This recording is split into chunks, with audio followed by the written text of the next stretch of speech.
Imagine a land where reality actually outstrips fantasy.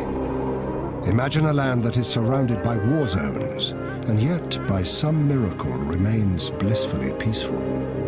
Imagine a land that is officially Muslim but tolerates alcohol and prostitution flourishes.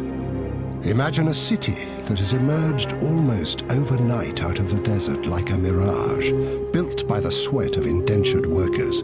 Imagine a place like no other.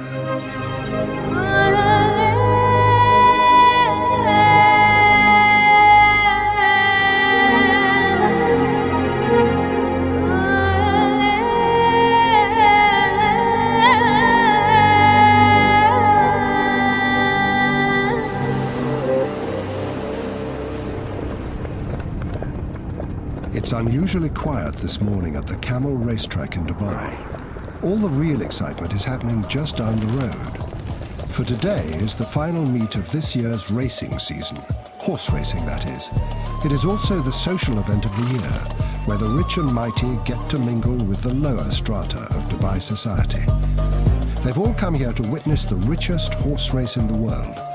At this year's Dubai World Cup, just over $21 million is up for grabs.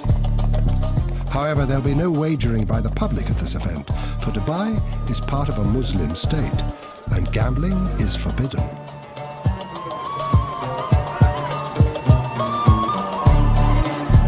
No, all that money will go to the owners of the winning thoroughbreds. And among those owners is the host of this event, Dubai's leader, His Highness Sheikh Mohammed bin Rashid Al Maktoum.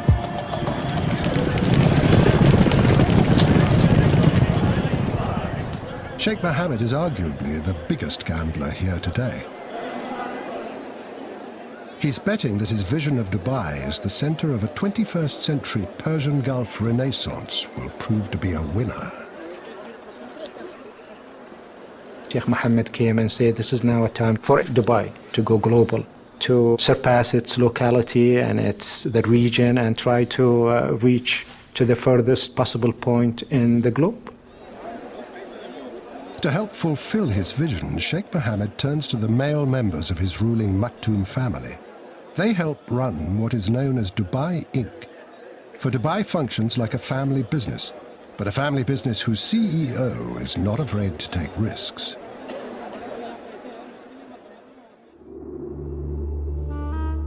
A stunning example of Sheikh Mohammed's risk-taking juts out of the Persian Gulf. There was an idea to put the hotel on land, and His Highness said, no, he said, we want something dramatic, something inspiring coming right out of the sea, so we would build our own island and we would build the hotel on the Burj Al Arab island. Burj Al Arab is linked to the mainland by a closely guarded causeway, one way to keep gawking tourists from this many-splendid edifice, described by the media as the only seven-star hotel in the world. The market called it 7-star. There may not be a 7-star hotel, but I would certainly claim that it is the most luxurious hotel in the world.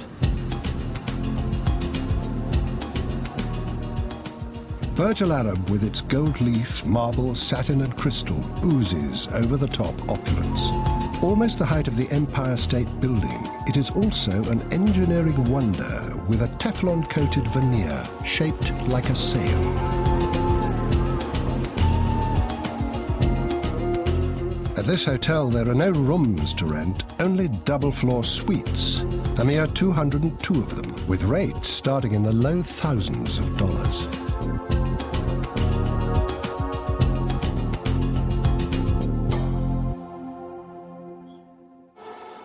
Everything is done to pamper the hotel guests, from the personal butlers who are on call 24 hours a day, to a fleet of hotel courtesy cars, but not just any fleet. For this is, after all, Burj Al Arab.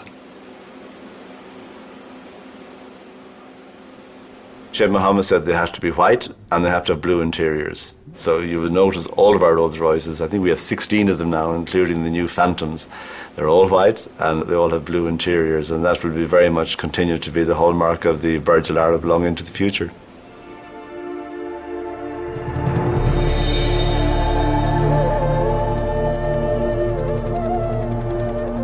Arriving or departing guests who would rather avoid being stuck in the world-class traffic jams of Dubai can opt for an alternate means of transportation. The hotel's helipad is used sparingly. Guests complained about the noise. However, the helipad was used as the site of a great publicity stunt. The Agassi Federer tennis match put Burj Al Arab onto the newscasts and front pages around the world and helped consolidate the name of Dubai as a brand. This is one city that has done its share of marketing and promoting itself. So, the attraction comes with the good marketing and the good selling of Dubai. Dubai's biggest promoter and ruler, Sheikh Mohammed bin Rashid Al Maktoum, is the latest in a line of the Maktoum family who've reigned over this place. The Maktoums first arrived to this tiny port town more than a century and a half ago. And through most of that reign, there wasn't much about Dubai worth promoting.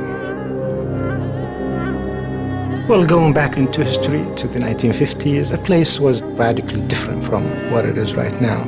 It was just a simple city of no importance at all.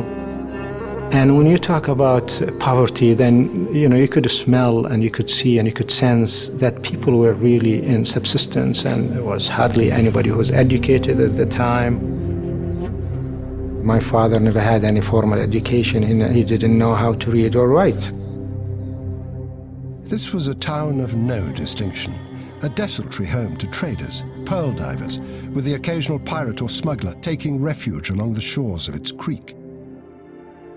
And then, in the mid-1960s, a small reserve of oil was discovered in Dubai. Paltry in comparison to those of its neighbors in Abu Dhabi or Saudi Arabia, but big enough that Dubai's leader saw a chance to transform this desert land. Sheikh Rashid was the founding father of modern Dubai. He was a businessman, he focused on economics, and this is where Dubai is different. It has a focus. Economic is the focus of Dubai. Sheikh Rashid started modernizing the city. New roads and buildings sprung up, and a brand new harbor down the coast was created. When it opened, it was the biggest man-made port in the world and gave Dubai its first entry into the record books. In the early 1970s, Dubai joined with 6 surrounding emirates and formed a state called the United Arab Emirates. Of the group, Abu Dhabi might have had most of the oil, but Dubai had the drive and ambition.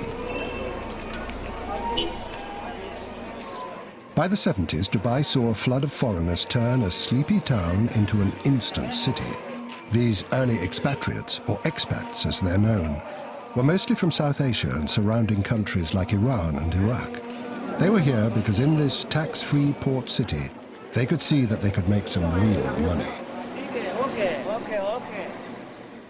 So this is a transient place like any ports in the world is. Port cities usually are cities that bring in people on a temporary basis, and after they make it, they go back to their own country. So we expect many of these Asian, European, American, Arabs, whatever nationalities they come from, they come in here. Some decide to stay longer and some, cut their visits, but on the whole, they are not meant to be here indefinitely.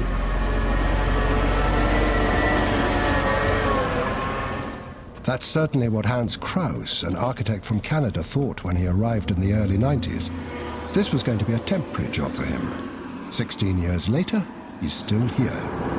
I came in July 91, and Dubai is basically unrecognizable. It's a completely different town.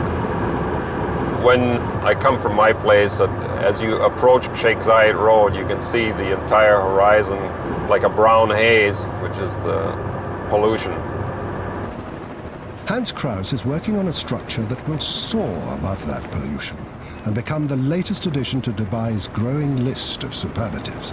When finished, the Burj Dubai will lay claim to the title of the tallest building in the world. The pace of construction is amazing. Close to 5,000 men work 2 shifts a day at the tower, which rises 2 floors a week. By the summer of 2007, it had already surpassed Toronto's CN Tower as the world's tallest freestanding structure.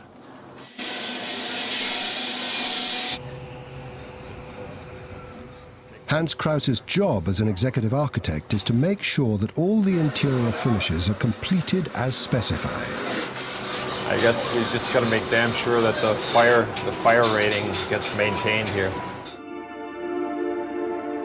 While the bulk of the building is constructed of reinforced concrete, the top part will be steel, allowing for the possibility of adding additional stories if needed or wanted.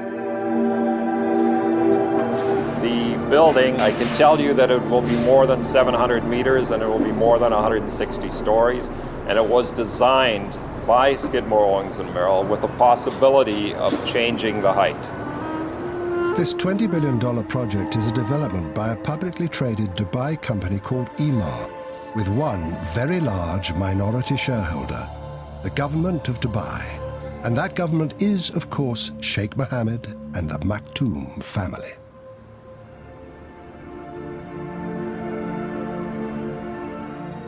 Even before the first level of the Burj Dubai was completed, virtually all the apartment units sold out in 2 evenings. Investors wanted to buy 3, 4, 5 floors, which Emaar did not permit. Investors were limited to maximum 2 floors, and I believe like a 2-bedroom apartment, I'm not sure what the going rate is. I'm sure it's got to be $1.5 million somewhere in there. Emaar has gone after another record, the world's biggest mall. Dubai Mall, a 12 million square foot monster, will dwarf the 30-odd malls already in Dubai, including the city's mall of the Emirates.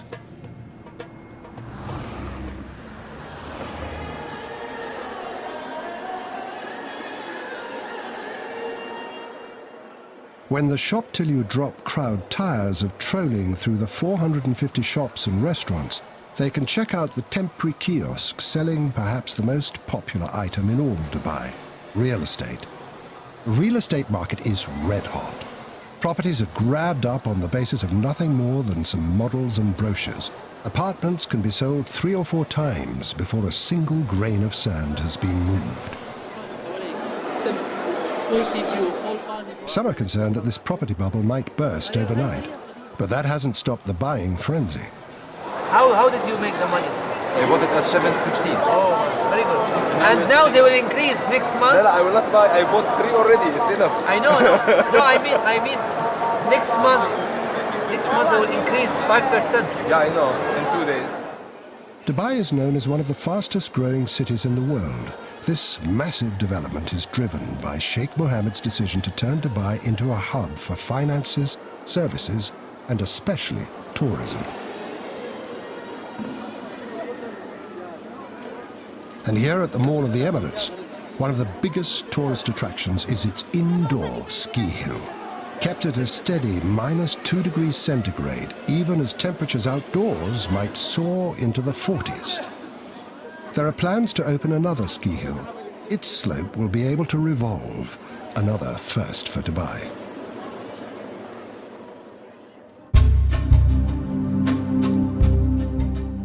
Dubai is caught up in a building frenzy. Something like 1/5 of the world's construction cranes are here.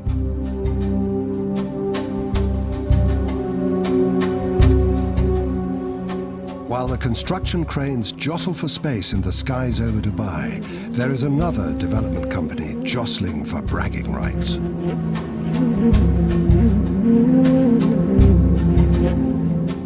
A company known as Nakheel is behind the extraordinary man-made island developments visible from space as they emerge out of the Persian Gulf. It is a construction conglomerate that is ultimately owned by Sheikh Mohammed and the Maktoum family.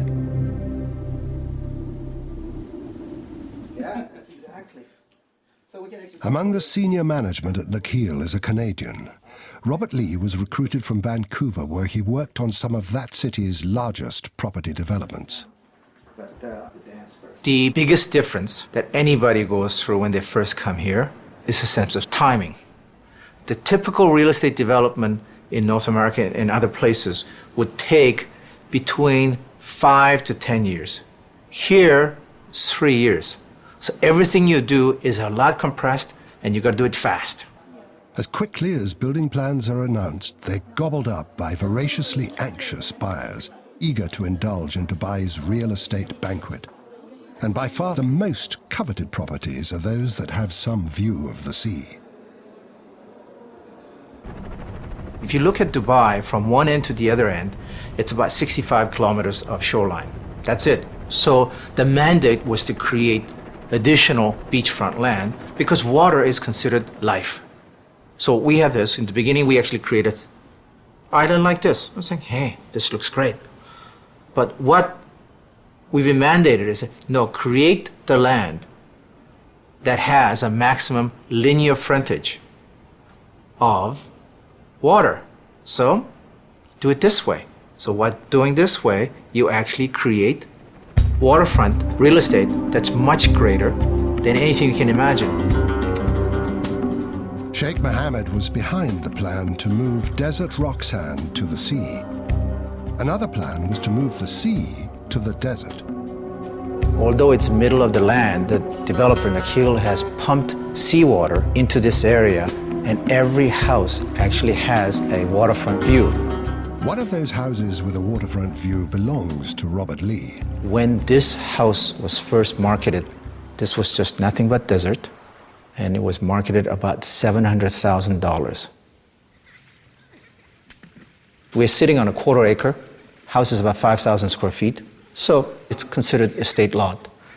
Now it's about $2.5 million in 3 years. 27.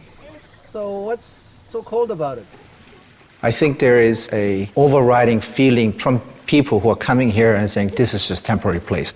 I am here just to make money, 2, 3, 4, 5 years, and I'm going to be out of here. When my bank account reaches a certain level, that's it, I'm back.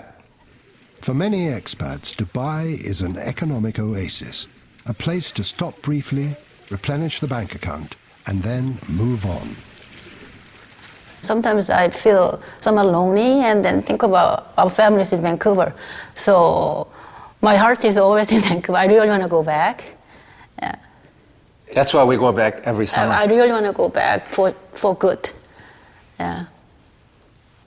My time is numbered.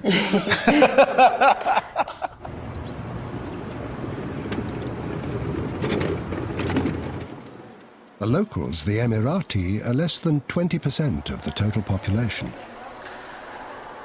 Someone has to do the work. For the most part, Emirati can lead a very privileged life. They benefit from an elaborate welfare system. If they want to, they can have free education right through university, subsidized housing, incentives to marry a fellow national, and the opportunity to get government jobs. The uniform for males of this leisure class is the traditional robe known as a kandura. Expats call it a dish dash. Today, some 30 Emirati have set aside their kanduras and put on the uniform of a cadet pilot at Emirates Airline. Most of Emirati's pilots are non-Emirati, so this is a very special graduation, attended by the Vice Chairman, Maurice Flanagan, and the Chairman, Sheikh Ahmed. He's also the uncle to Sheikh Mohammed. They were both at the very beginning of what has become today the fastest growing airline in the world. It was 1985 when Sheikh Mohammed decided Dubai needed an airline. He gave $10 million to start the airline and said, don't come back for any more. And don't expect any of that protection against competition because that's not what we do in Dubai. The open skies policy will stay. He was so wise. But his best gift to the airline was to appoint Sheikh Ahmed, who was only 25 at the time, as chairman. You know, I have a boss actually who always tell me, if you wake up in the morning, things will be positive, then the whole day will be positive. So actually, we do get a lot of encouragement from him to go ahead. He always said people sometimes can make mistakes. We always calculate risk. Emirates Airline has become a major player in the aviation world, challenging even the biggest airlines. It has on order more new Airbuses and long-haul Boeing planes than any other airline. It's a Maktoum family business, which makes it rather special. It's got to be good, look good, and make money. Dubai has become virtually overnight a mecca for tourists, even though it is situated at the edge of a variety of war zones. Attracted by the beaches and various Disney-esque entertainments, Dubai's biggest draw remains shopping. Even the airport terminal is turned into a shopping emporium, where kitschy Middle East knickknacks compete with kilo bars of gold for the tourist's dollar. Expectations are that by the year 2010, 15 million tourists will come to Dubai.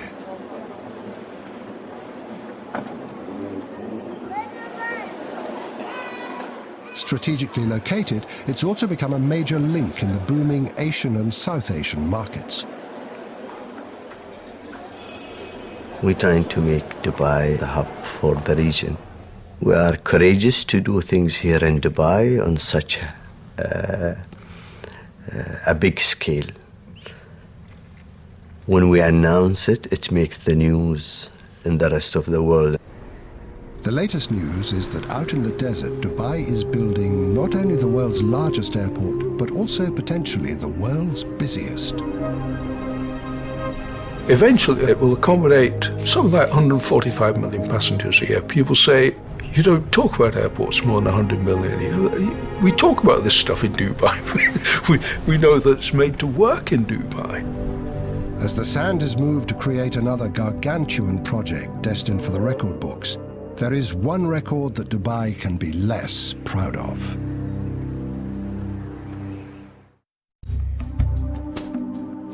Wherever another of Dubai's monumental projects pops up, they are there. They are the muscle that pours the concrete, moves the sand, ties the steel rods.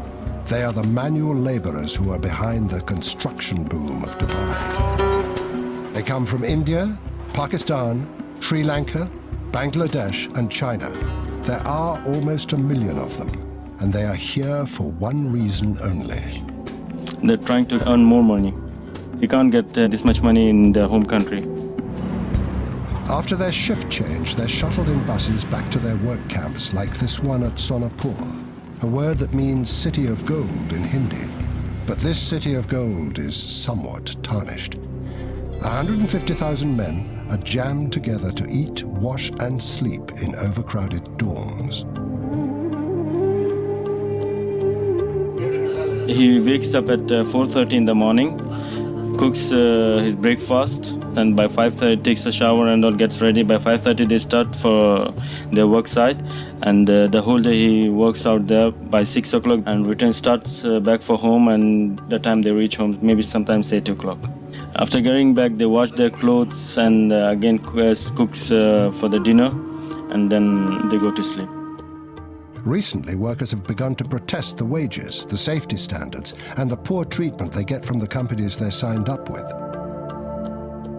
In 2006, Human Rights Watch described the construction workers as deportable forced labor and condemned the Emirates of cheating workers.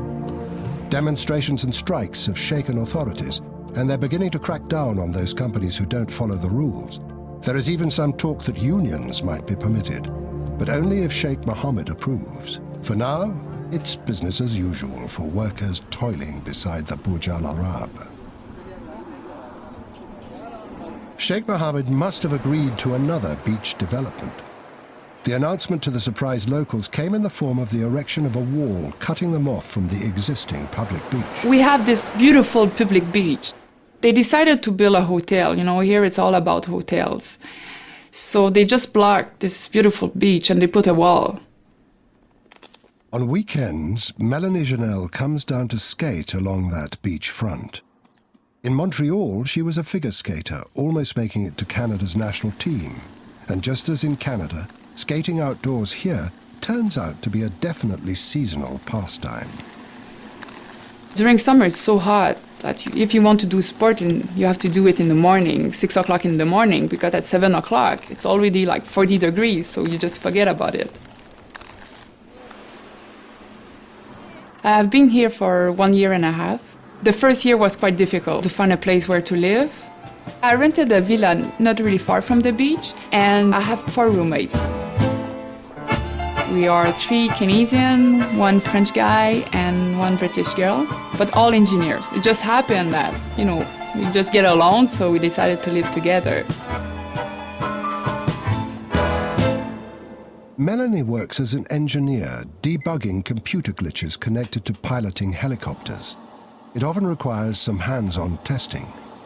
When I want to test my system or the new fix I did, I need to fly it. So that's the reason with a bit of practice, and I learn a bit by myself. I never flew in a real helicopter, never. Maybe one day.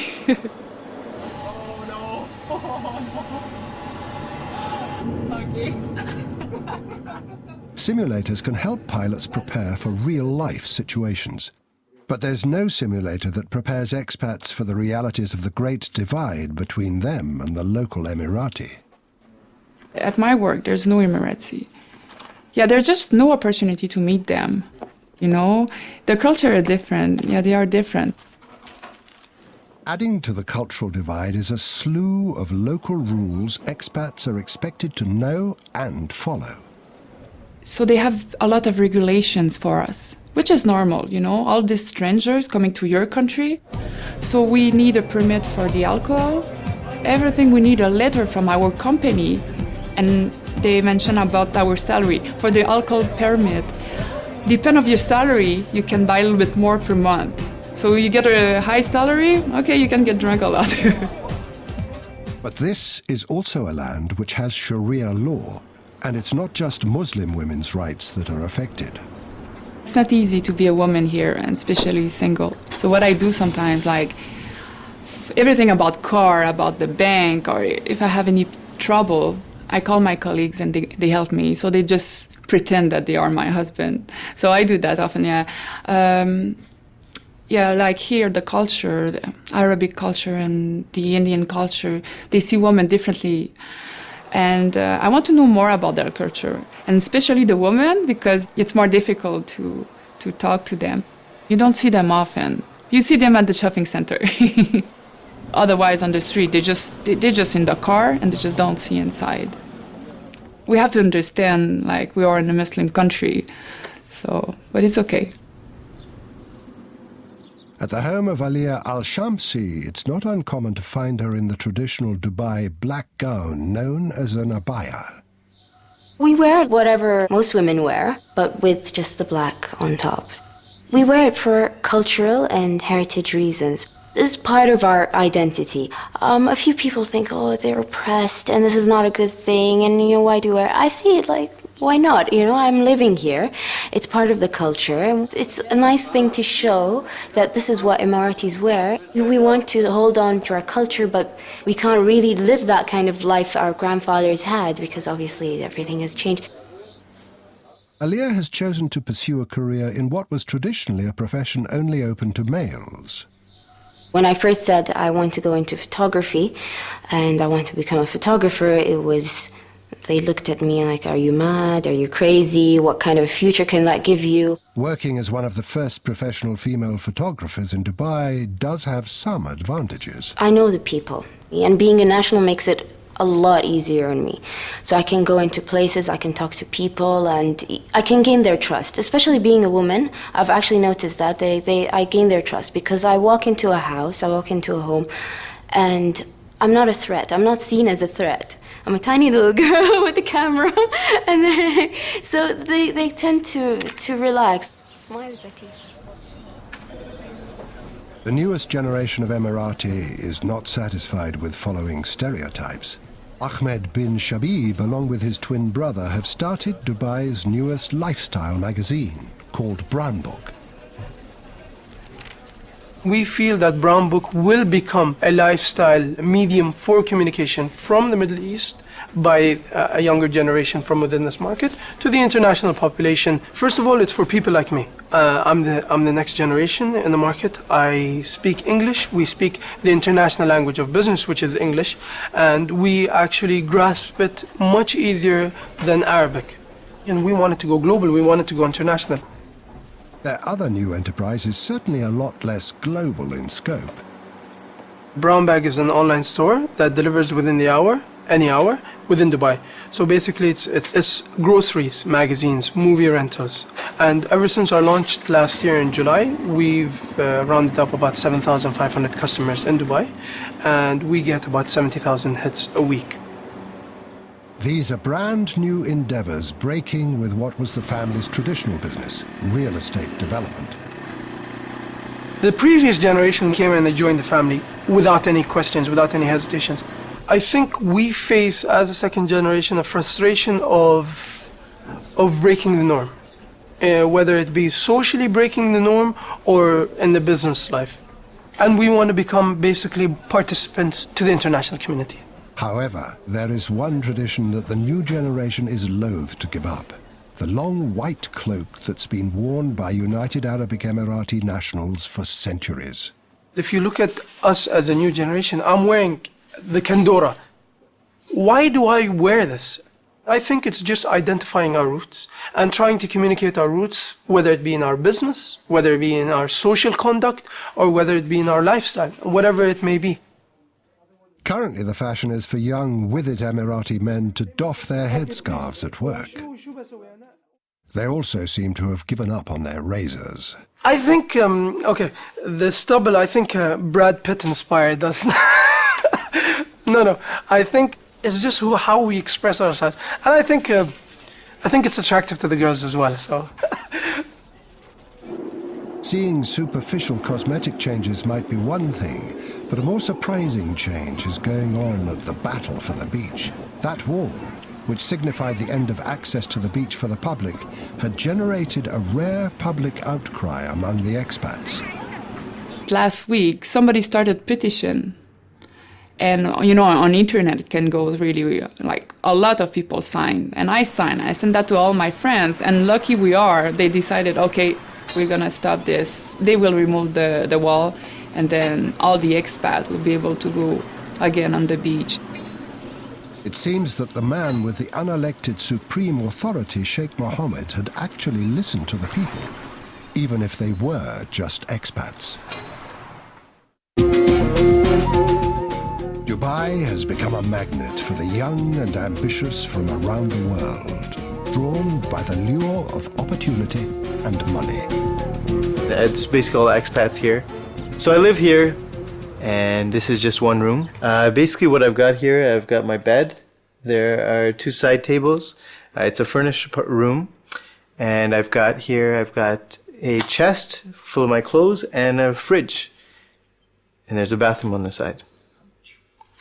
This costs me 5,500 dirhams a month. And I think that's equivalent to about $1,800 Canadian. Davinder Rowe is 31 years of age. After working for 6 years in the pharmaceutical industry in Canada, he's come to Dubai looking for something else. I left a perfectly good position back home, and I'm getting interviews in the real estate sector, in the engineering sector, because they need people. From a professional perspective, there is no better place, I think, in this world to come than right here, right now. And that's why I'm here. People come here when they're single, they can take a chance. They can take a chance on their career, on their professional life, and their personal life. People come here for 2 years, 3 years, and then they want to go home. So they work very hard here, but they play very hard. And it's amazing, it's extremely expensive. They're out and about, meeting people at the same time. They realize that they're going to go back to a regular life. It is a hedonistic lifestyle. Money is one side, the other is how attractive you are. And if you're not decent looking, then you don't represent a good image for any company. Apparently now all these plastic surgery, everything is moving here. Everybody's good looking. You go out to the bars and everything, everybody's fit because people are so conscious of what they look like. I find everybody is attractive, except me. With so many South Asians working and living in Dubai, a place that some call the best-run Indian city in the world, Davinder should by rights fit right in. I'm visibly Indian, visibly Sikh. People treat you a different way. You go into the shopping malls, you go into the stores, and you're always the second to be attended to. If there's a local in the area, then they're always the first to be, helped. One time I was ordering food, and the food was basically right at the front, ready to go. He was going to bring it to my table, and a local came in, said he can't be served before I am, and kind of moved me aside, and he sat down. They didn't give me my food. They couldn't give me my food until he was served and eating. The Emirati are acutely aware that this tsunami of foreigners is having a profound impact on them and their lives. Many of us, the majority of us, let me say, do not like the fact that we are becoming a minority in our own country. And I think this is then one of the negative side effects of this massive growth, this double-digit fast growth that the city has gone on to. So there is a problem because we are becoming something like a 20% in our own country, and it's not a good feeling.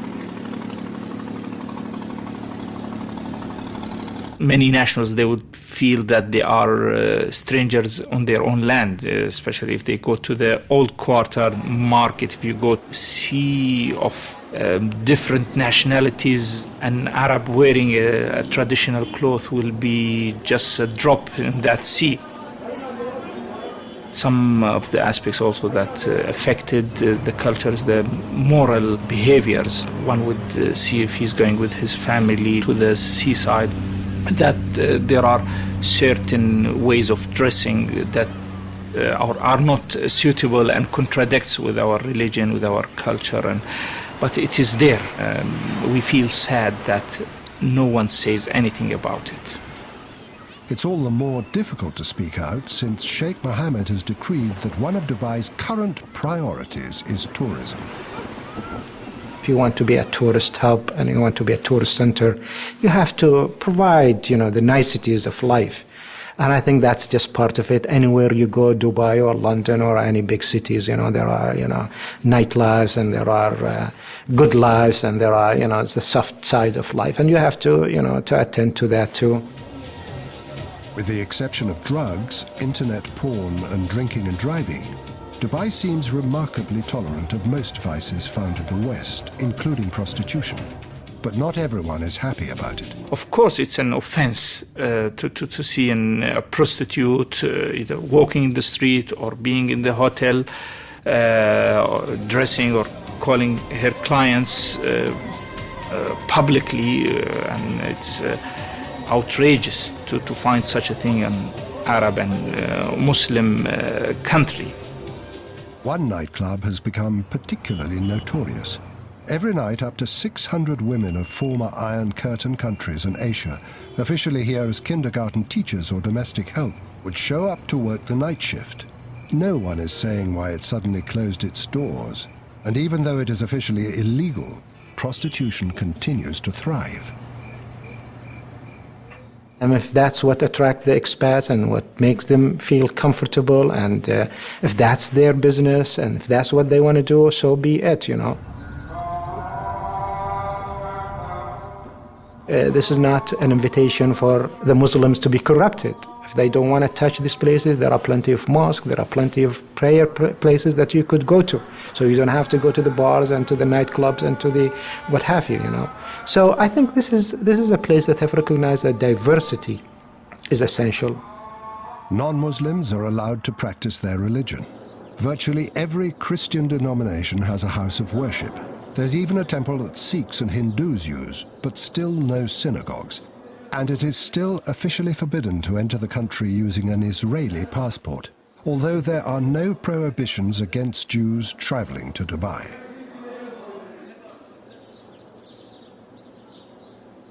This is also an experiment in social tolerance.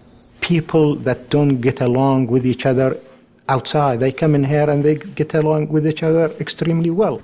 A dangerous mix of instability, terrorism and war exists in the region that surrounds Dubai. This is a region that is very volatile. This is a region that is full of crises.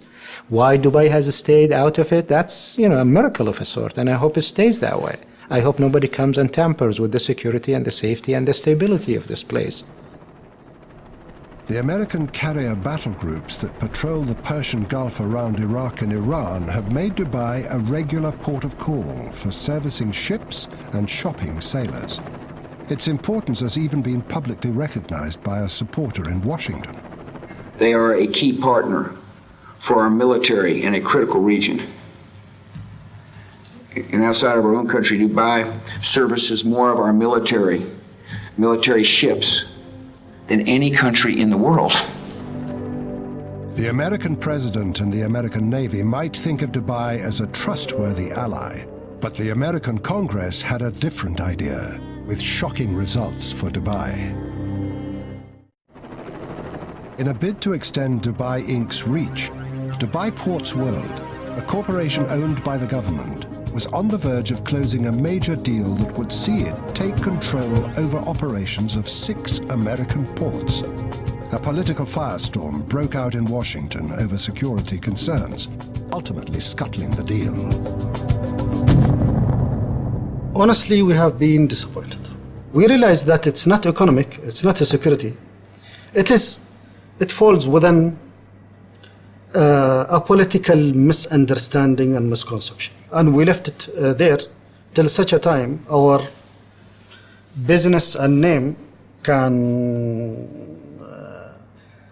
present itself in the international sphere.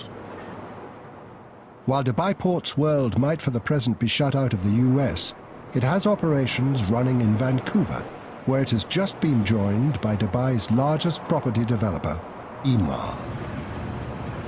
So our company realizes that we want to be in great cities that offer great fundamentals from a real estate perspective, and that's why we decided to open up our first office here in Vancouver.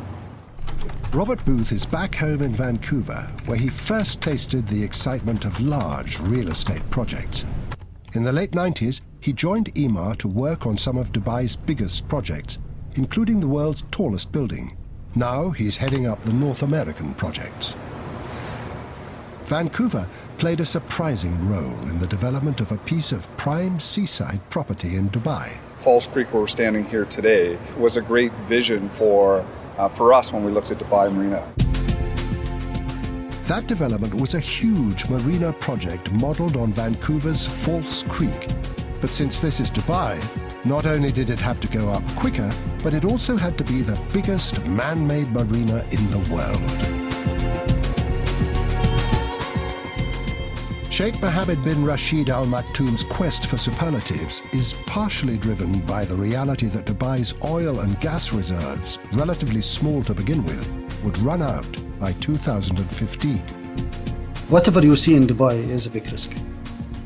Because the ruler of Dubai, in one of his speeches to us, to a smaller group, he said, one upon a time, I, as a leader, keep Dubai the way it is, a traditional estate, or take a totally different direction and take the risk.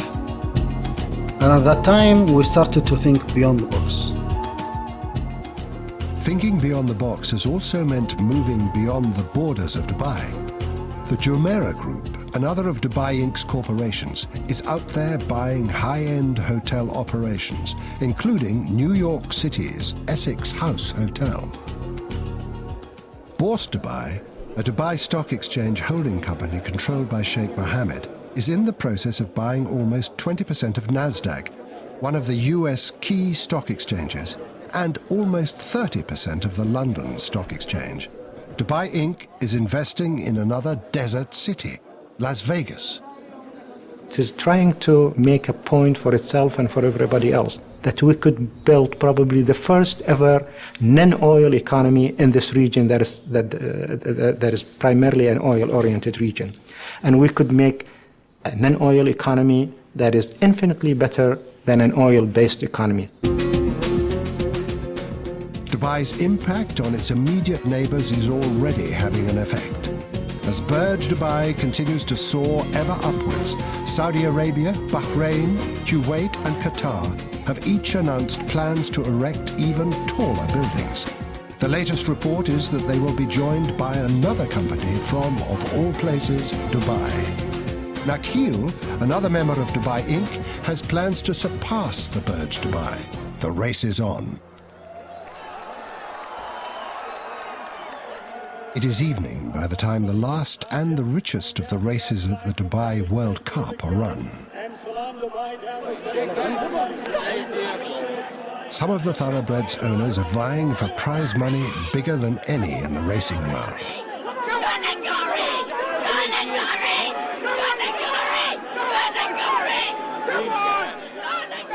But Sheikh Mohammed is betting on something even bigger, a city-state unlike any in the world today. I think this is the kind of tolerant, modern, acceptable Islam that prevails in here. And this is Islam that goes along well with modernity, goes along well with globalization, that is not extremist or fundamentalist in any way, and I hope this is the kind of Islam that is spreads around. Whether this Dubai is really an economic and social miracle or merely another desert mirage depends on Sheikh Mohammed's acumen and continued good fortune. And unfortunately for Sheikh Mohammed, this year's winning purse of $6 million was not won by him.